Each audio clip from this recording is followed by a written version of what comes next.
Shikha Srivastava from mathematics form. आज हम लोग क्या पढ़ेंगे? आज हम लोग class 7 chapter 2 that is fraction and decimals में एक्सरसाइज 2.1 का क्वेश्चन 4 सॉल्व करेंगे। क्या है question number 4? A rectangular sheet of paper is 12 and 1/2 centimeter long and 10 and 2/3 centimeter wide. Find its perimeter. आपको एक रेक्टेंगुलर शीट दी है, उसकी डायमेंशन गिवन है, मतलब लेंथ और विड्थ दिया है। रेक्टेंगल कैसे बनता है? रेक्टेंगल ऐसे बनता है या फिर ऐसे बनता है ना? ये रेक्टेंगल है, ये लेंथ होती है, ये ब्रेड्थ होती है। ओके, सो आपको लेंथ गिवन है और ब्रेड्थ गिवन है, मतलब रेक्टेंगल की डायमेंशन गिवन है। आपको पेरीमीटर पूछ रहा है कि फाइंड इट्स पेरीमीटर। पेरीमीटर का मतलब होता है सम ऑफ ऑल साइड्स। जैसे ये एक रेक्टेंगल है तो मैं इसके सारे साइड्स को अगर मैं ऐड कर दूं, सारे साइड्स का अगर मैं सम निकाल दूं तो वही पेरीमीटर होता है। जैसे मैं अभी यहाँ पे हूं, मैं इसका सम कैसे निकालूंगी? ये वाली साइड प्लस ये वाली साइड, ये वाली साइड एंड ये वाली साइड, इन 4 साइड्स का अगर मैं सम कर दूंगी तो मुझे पेरीमीटर मिल जाएगा। तो चलिए सबसे पहले लेंथ दी है, लिख लेते हैं। लेंथ क्या दी है? डायरेक्ट लिख लीजिए 12 1/2 सेंटीमीटर। ये मिक्स फ्रैक्शन में है, सबसे पहले हम इसको इम्प्रॉपर फ्रैक्शन में कन्वर्ट कर लेते हैं। तो 12 2 24, 24 1 25/2 सेंटीमीटर। ये लेंथ गिवन है एंड विड्थ कितनी है? Width is equals to 10 and 2/3 centimetre. इसको कन्वर्ट कर लीजिए इम्प्रॉपर फ्रैक्शन में। तो 10 3 जा 30, 30 और 2 कितना हो जाएगा? 32/3 सेंटीमीटर। इतना वाइड है।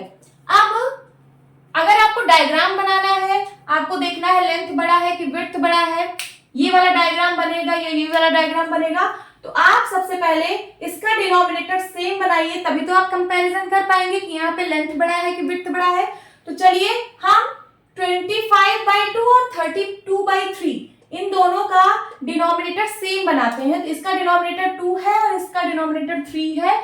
दोनों का एलसीएम ले लीजिए।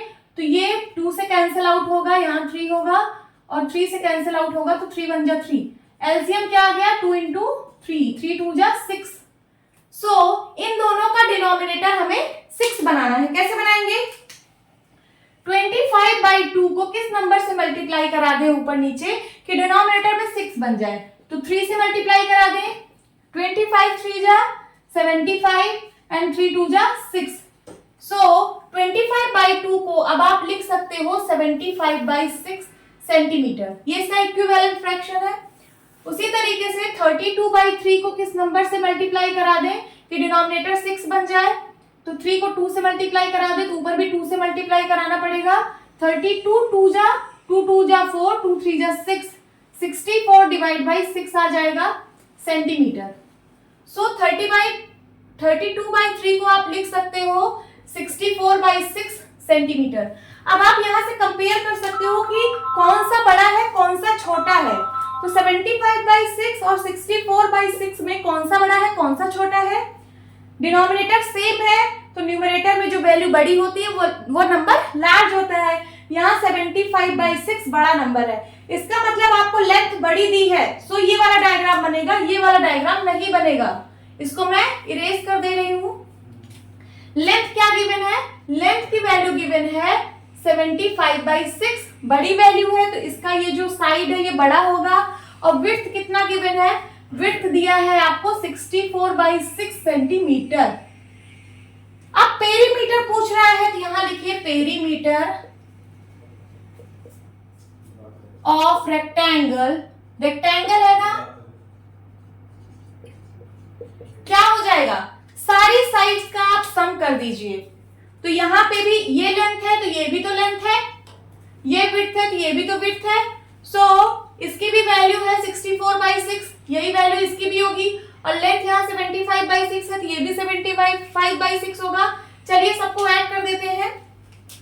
सबसे पहले ये वाला लेंथ लिखते हैं, कितना है? 75/6 सेंटीमीटर प्लस ये वाला विड्थ लिखते हैं 64/6 सेंटीमीटर प्लस ये वाला लेंथ 75/6 सेंटीमीटर प्लस ये वाला विड्थ 64/6 सेंटीमीटर। सबका डिनोमिनेटर सेम है, लाइक फ्रैक्शंस है। सब ऐड हो जाएंगे, नीचे 6 हो जाएगा और जो ऊपर नंबर लिखा है वो सब ऐड हो जाएगा। 75 प्लस 64 प्लस 75 प्लस 64, इसको ऐड करिए, इतना सेंटीमीटर आएगा, क्योंकि सब सेंटीमीटर में है तो ये भी सेंटीमीटर में होगा। ऐड करते हैं 75 75 64 64, 5 5 10 10 4 14 14 4 18, कैरी आया 1, यहाँ पे 7 7 14 14 1 15 15 6 21 एंड 21 6 27, सो आ जाएगा ये 278 डिवाइड बाई 6। बट आपको ऐसे इसको नहीं छोड़ना है, अभी ये सिंप्लीफाई होगा, ये दोनों नंबर्स 2 से कटेंगे। ओके, तो चलिए काट देते हैं। 2 1 जा 2, अब 2 की टेबल पढ़िए कि 7 से ज्यादा ना हो, तो 2 3 जा 6, यहाँ पे 7 था, 2 3 जा 6, कैरी आया 1, बन गया 18, 2 9 जा 18, ये 139 हो गया, और इसको 2 से काटिए, 2 3 जा 6, तो आपका आंसर क्या आ गया 139/3। अभी भी आपको इस तरह आंसर नहीं छोड़ना है, कभी भी इम्प्रॉपर फ्रैक्शन में अगर वैल्यू आ रही है तो आप उसको मिक्स फ्रैक्शन में कन्वर्ट कर दीजिए। मिक्स फ्रैक्शन में कन्वर्ट करने के लिए 139 को 3 से डिवाइड करिए, 3 4 जा 12, कैरी आया 1, बन गया 19, 3 6 जा 18, रिमाइंडर क्या आ गया 1। सो मिक्स फ्रैक्शन में हम लोग कैसे लिखते हैं, रिमाइंडर अपॉन डिवाइजर लिखते हैं 1/3, रिमाइंडर 1 था, डिवाइजर 3 था, और जो क्वोशिएंट में आया है वो आगे लिखते हैं, तो ये आपका बन गया 46 and 1/3 centimetre. This is your answer, this is the perimeter of rectangle. Hope students आपको ये क्लास अच्छी लगी होगी, सो मिलती हूँ अपनी नेक्स्ट वीडियो में, तब तक के लिए बाय बाय, टेक केयर।